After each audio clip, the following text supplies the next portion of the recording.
Olá, aqui é a professora Girdine, da disciplina de Biologia Celular, do curso de Medicina Veterinária da FMT Sinop.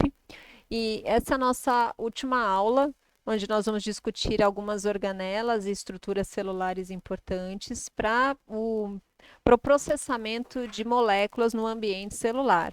Então, hoje nós vamos falar dos peroxissomos e dos proteassomos.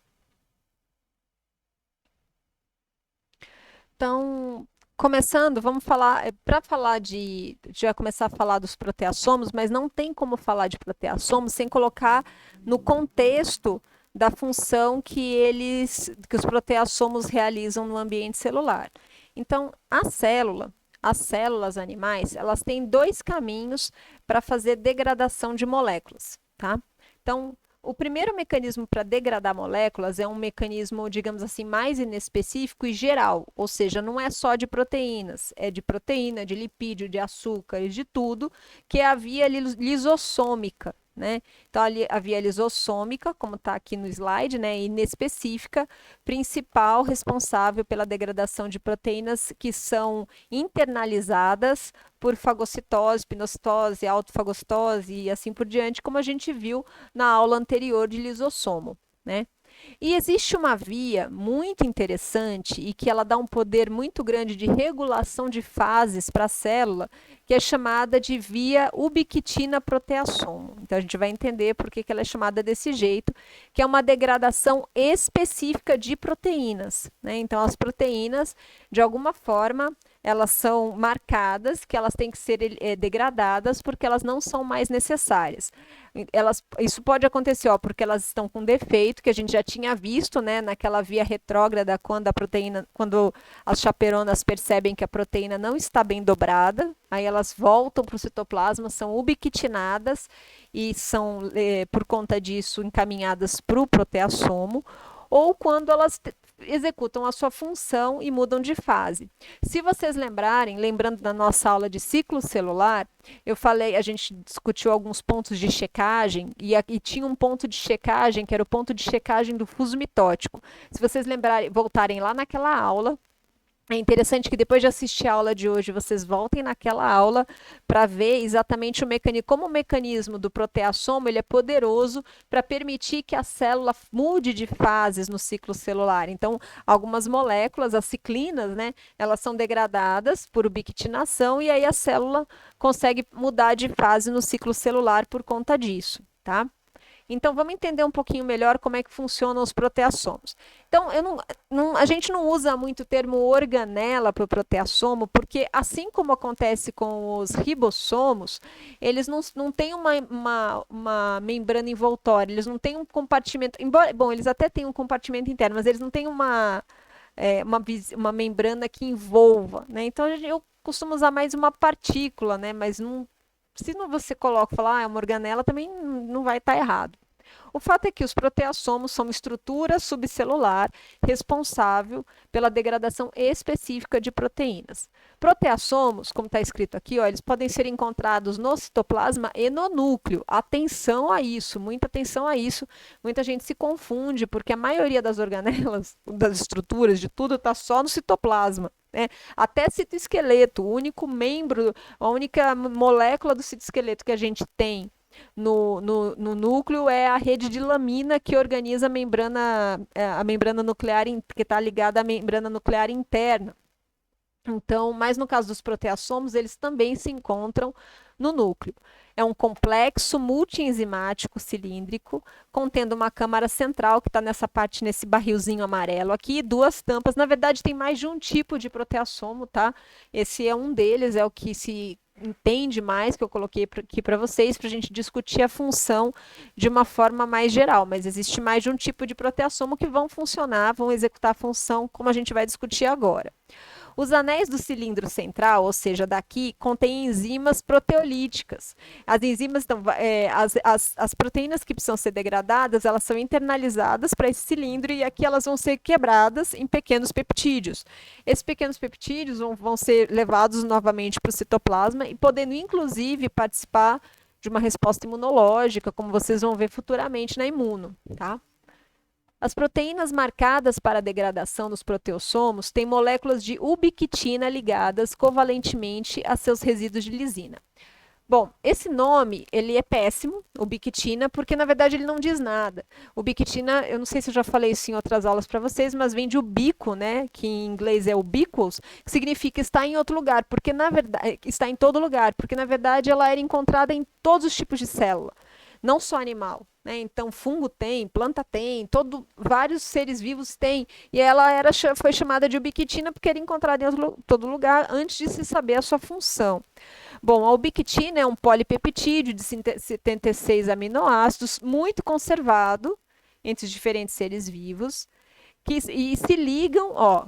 As proteínas a serem degradadas são marcadas por ligação covalente, veja que é uma ligação estável, né, da ubiquitina a cada resíduo do aminoácido lisina encontrado na proteína. Então, a ubiquitina, a ubiquitinação, a gente chama de ubiquitinação, essa ligação covalente da ubiquitina na lisina, ela vai sendo feita repetidamente, que é tipo assim, para a célula cada vez mais ter certeza que aquela proteína tem que ser degradada. E a ubiquitina, ela se liga na lisina e ela também se liga nela mesma. Então, você pode ter a ubiquitinação da ubiquitina, não só da lisina. Né? Então, fica uma marcação, assim, muito forte para que a célula possa encaminhar aquela proteína para ser reconhecida pelo proteossomo. Eu coloquei aqui essas etapas, né? Então, assim, na verdade, não vou exigir de vocês que vocês saibam, é só para mostrar para vocês que tem 3 enzimas que participam do processo. Essas enzimas aqui, elas vão, digamos assim, ativar a ubiquitina para poder ligar a ubiquitina na lisina, e depois eu posso ter a ubiquitina ligada na ubiquitina. Né? Então, é isso que eu queria mostrar para vocês aqui. Tá vendo aqui? Então, seria um resíduo de lisina, como ubiquitina, ubiquitina, ubiquitina. N significa, né, muitas vezes aqui ainda. O processo é repetido várias vezes, a proteína é poliubiquitinada.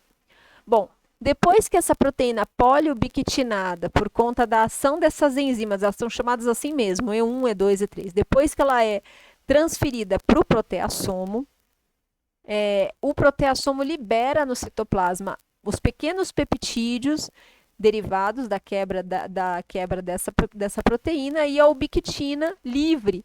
Essa ubiquitina, então, pode ser reaproveitada. Tá? Então, a ubiquitina, ela não é ela se torna novamente utilizável após a degradação da proteína que ela estava marcando. Então, assim, eu acho que era isso que eu queria falar só sobre o proteassomo, porque, embora seja pouquinha coisa, é importantíssimo que a gente entenda, porque sem o proteassomo não tem degradação específica de proteínas. A gente tem alguns exemplos fundamentais, por exemplo, na regulação do ciclo celular, em caso de proteínas mal formadas. Então, para que a célula tenha esse poder de simplesmente de se livrar de proteínas de forma específica, a ferramenta que ela tem, a estrutura que ela tem é o proteassomo, tá? Então, agora a gente vai falar, por último, vai falar da última organela, também muito importante, que é encontrada no ambiente citoplasmático e que é uma organela oxidativa. Então, fechando, né? Eu acho que essa é a última aula mesmo do curso de Biologia Celular. Existem alguns textos a mais que a gente vai ler para fazer os exercícios, mas eu acho que a aula mesmo acaba aqui. Então, o último assunto que eu queria falar com vocês é sobre os peroxissomos. Peroxissomos, eles, historicamente, né, pelos estudos que se faz, se imagina que ele deve ter se originado em algum ponto de uma organela prima de uma mitocôndria. Então, ele tem algumas funções que tem algumas características que são muito parecidas com a mitocôndria, mas acabou que ele foi para um outro caminho. Depois eu volto nisso. Então, aqui a gente está vendo uma microscopia eletrônica de um peroxissomo. Veja que ele tem um cristalóide aqui, que é um acúmulo de enzima. Então, assim como os lisossomos, os peroxissomos também têm uma diversidade de enzimas no seu interior. Tá? E eu não tinha falado isso na aula de lisossomos, mas os lisossomos podem ter dezenas de tipos de enzimas, mas elas variam entre si, entre células diferentes e entre as próprias organelas pode variar. Então, aqui, no caso dos peroxissomos, vai ter uma diversidade de enzimas oxidativas, tá? Que vai fazer o quê? Vai oxidar diversas moléculas no sentido de neutralizar a sua função. É uma organela de defesa celular também, tá? Apresenta uma forma circular, a circunferencial ou ovoide e pode ter um cristalóide, como a gente está vendo aqui. Por exemplo, é muito comum em células de fígado e rins, que fazem um metabolismo de desintoxicação, né? Mas também pode aparecer em células que têm função de defesa, como neutrófilos, por exemplo.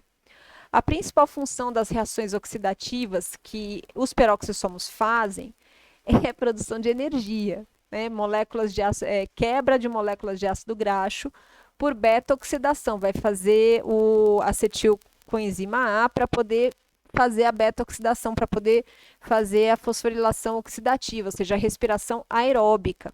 Então, os peroxissomos, assim como as mitocôndrias, contribuem para a respiração aeróbica da célula, tá? Só que não é só essa função que os peroxissomos têm, né?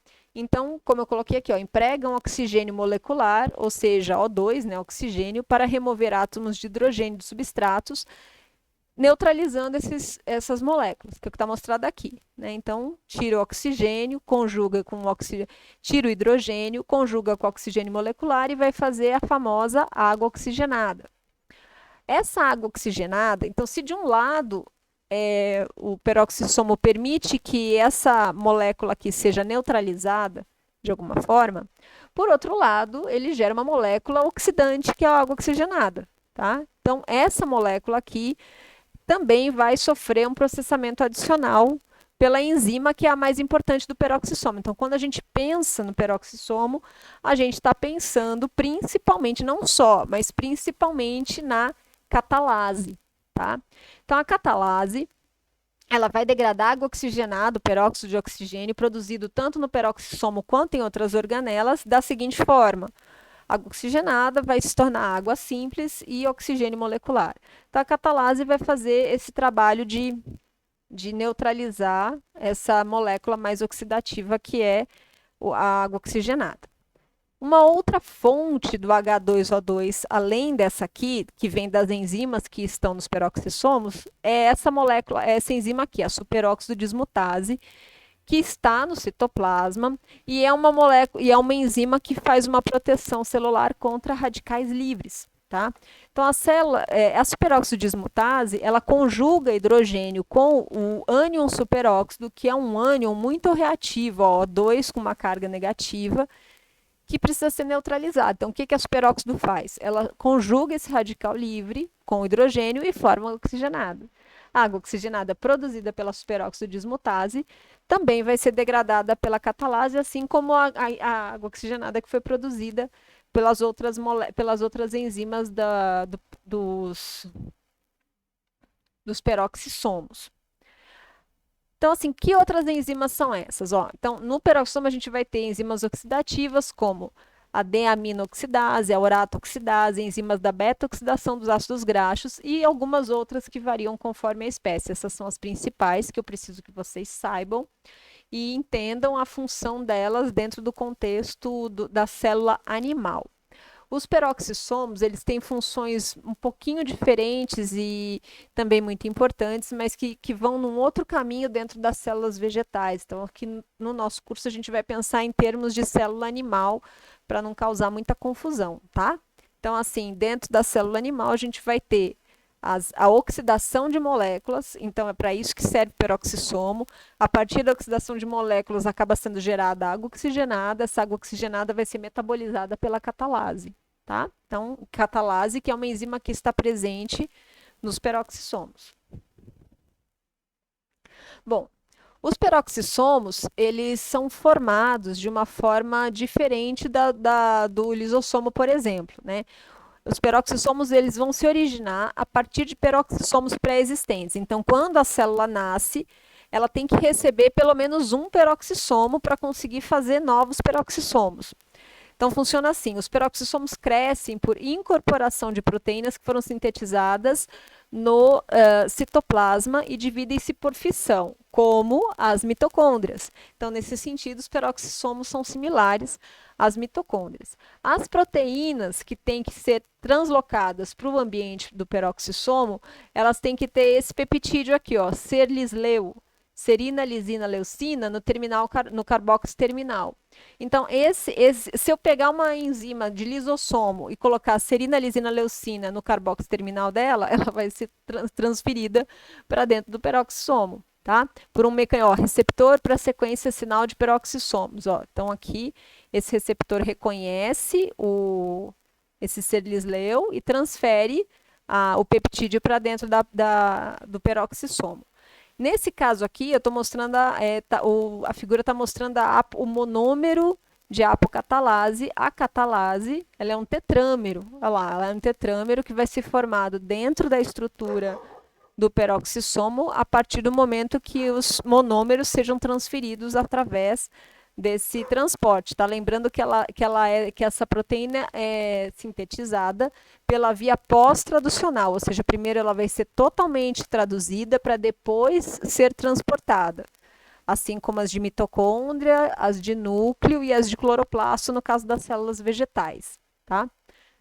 Então, conforme esse peroxissomo vai aumentando de tamanho, ele pode sofrer ele vai se dividir por fissão, e as células, na verdade, elas são muito plásticas, elas têm muita variação. Então, por exemplo, um exemplo clássico, você não bebe, né? E aí um dia você resolveu beber muito. O que vai acontecer com os hepatócitos do seu fígado? Porque o metabolismo de álcool precisa de peroxissomos, então vai aumentar bastante a quantidade de peroxissomos nas células, dos hepatócitos, por exemplo, tá? Então depois diminui de novo, porque eles, assim como eles se dividem por fissão, eles podem diminuir de número por fusão, assim como as mitocôndrias. Cerca de 50 enzimas, tipos, né, diferentes, são sintetizadas no citossol e depois importadas pelo mecanismo, para a organela, pelo mecanismo do peptídeo sinal. Existe também uma contribuição na síntese dos peroxissomos de parte do retículo endoplasmático, mas a gente não vai se aprofundar nisso, porque na verdade é um mecanismo que não, enfim, é importante que a gente saiba que não é. O que é importante que a gente saiba é que o peroxissomo não se origina a partir do complexo de Golgi. É uma outra forma de síntese, tá? De organela, tá bom? Bom, eu acredito que seja só isso. Então, terminamos aqui de cobrir as organelas celulares das células animais. Então, agora o que a gente vai fazer é discutir um pouquinho. Eu vou passar para vocês alguns textos referentes a algumas técnicas mais importantes no estudo das organelas e peço a todos que façam os exercícios para fazer a fixação do conteúdo específico dessas aulas. Um abraço.